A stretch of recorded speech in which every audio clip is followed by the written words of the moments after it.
They camped by a stream, the firelight casting long shadows. Lyra sat across from Kaelen, silent, her arms wrapped around her knees. Sleep would not come to her. Every time she closed her eyes, she saw the village burning, her mother's last desperate cry. And now this prince, this cursed prince, claimed her fate was tied to his. Et last, exhaustion dreget herunter. And in her dreams, the curse revealed itself. She stood in a throne room bathed in blood. Kaelen sat upon the throne, a crown of obsidian on his brow, his eyes black as night. His hands dripped crimson, his sword lay across his knees. At his feet lay her own body, lifeless, the star mark faded to ash. He looked up at her with hollow eyes and whispered, "You should have run." Lyra jolted awake with a scream. Kaelen was instantly at her side, his hand hovering near her shoulder but not touching. "What did you see?" Her voice trembled. "You. Crowned in blood. And me dead." His jaw clenched, a shadow flickering behind his eyes. But he forced his voice calm. "Dreams are not truth." "But what if they are?" she whispered. Kaelen looked away, the fire casting his face in sharp lines. "Then I will fight fate itself to change it." For days, they traveled through the wilderness, hunted by the masked assassins. Lyra began to notice how the world shifted around Kaelen, shadows bending toward him, storms breaking when his rage grew, flames guttering low when sorrow touched him. He carried the curse like a second skin, and yet, in quiet moments, she saw something else. He laughed when she told him ridiculous tales from her books. He caught fish clumsily, swearing when they slipped from his hands. He brushed leaves from her hair when she wasn't looking. And she began to see the man beneath the curse. One evening, as they sheltered in the ruins of an old chapel, Lyra touched his hand without fear. The stars flared again, light piercing through the broken roof. Kaelen's breath caught. "Do you see? We are bound, Lyra. Not by chains, but by the heavens themselves." Her heart thundered, torn between fear and longing. "And if being bound destroys us both? Then let us burn together," he said, his voice raw. For the first time, Lyra did not pull away. But in the shadows of the chapel, unseen, a cloaked figure watched. His lips curled into a cold smile. "The curse awakens," he murmured, before vanishing into the night. The journey back to Draveler was heavy with silence. Kaelen knew he could not run forever. The assassins would never stop, and whispers of the Starborn Girl would spread until every noble, priest, and usurper clawed for a chance to twist the prophecy. If there was to be hope, they had to face the kingdom. When the black spires of Draveler rose on the horizon, Lyra's hand tightened around his. Her eyes, usually so fierce, betrayed her fear. "You don't have to do this," she whispered. "We could keep running. Find another land. Another life." Kaelen shook his head, his jaw set. "Running won't break the curse. It will follow me wherever I go. And if you are truly the Starborn, then only here, before throne and crown, can fate be rewritten." The gates opened for the prince, though guards stared at Lyra with thinly veiled suspicion. Whispers slithered through the court like snakes as Kaelen led her to the great hall.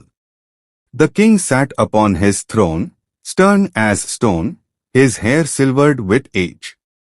Beside him, the queen watched with sorrowful eyes. "My son returns," the king said, his voice cold. "And brings a guest." Kaelen bowed his head briefly, then raised it, defiant. "This is Lyra. She bears the star mark. She is the one foretold." Gasps echoed through the chamber. Nobles leaned closer, eyes gleaming with hunger for gossip and power. The high priest stepped forward, robes trailing like shadows. His eyes narrowed at Lyra, his voice sharp. The prophecy speaks of ruin. The girl is not salvation, she is a herald of destruction. She is the key to breaking the curse, Kaelen snapped. I felt it. The stars themselves witnessed it. The priest's lips curved in a thin smile. Or perhaps the stars burned in warning. The court murmured agreement. Lyra shrank under their gaze, clutching her wrist as though to hide the mark. The queen rose, her voice trembling but steady. Give them time. Let them prove what bond they hold. But the king's face was unreadable. We will see. Days turned to weeks. Lyra was given chambers, but guards lingered outside her door. The court watched her every step, every word, every glance she shared with Kaelen. At night, she and Kaelen met in secret, their bond deepening even as fear grew.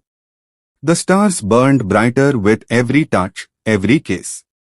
And with each flare, the kingdom itself seemed to twist, storms battering the coast, crops wilting in the fields.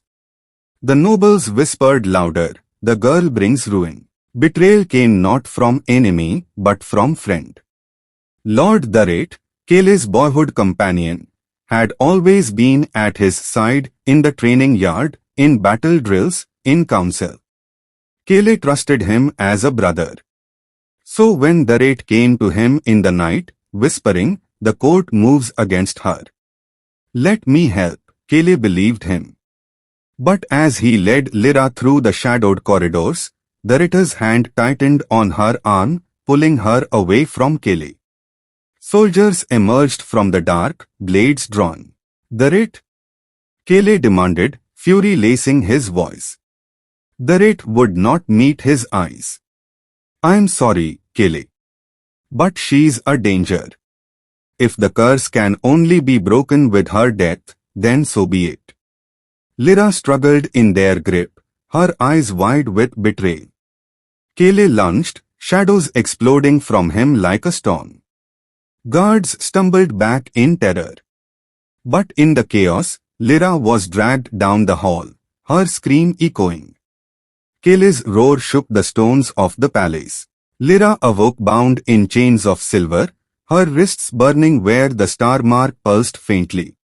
She was in the temple's inner sanctum, a place of cold stone and older power. The high priest loomed above her, his voice smooth as poison. The prophecy is clear.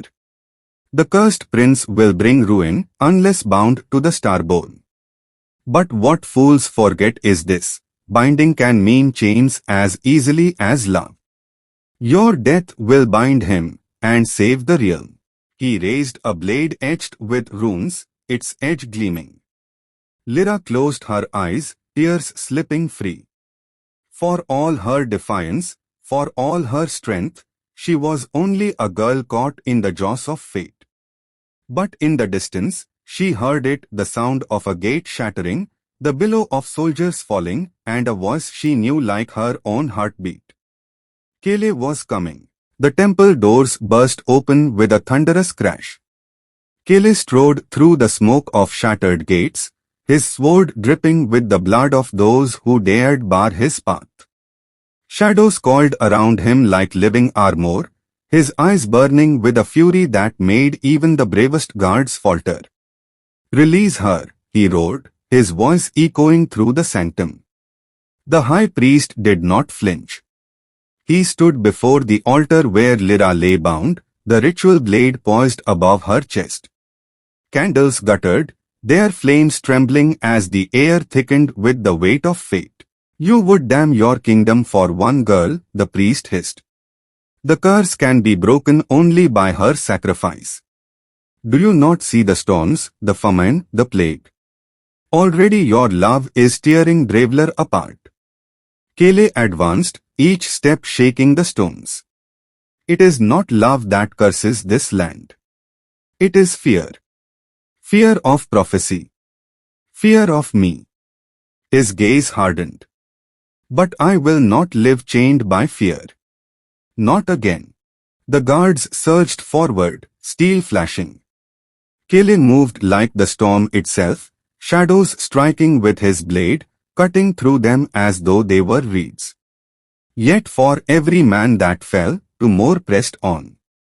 From the altar, Lyra struggled against her bonds, her voice breaking. Kaelen. Their eyes met across the chaos, and the world seemed to hold its breath. The star mark on her wrist flared like fire, answering the shadows that writhed around him. She knew, with a certainty that tore through her heart, that the prophecy had come to its final moment. If Kaelen chose her, the kingdom might burn. If he denied her, she would die, and the curse might fade. Her tears fell freely. "Don't choose me," she whispered, though her voice trembled with longing. "Save your people." Kaelen cut down the last soldier between them. He stood before the altar, his chest heaving, blood and shadow dripping from his hands.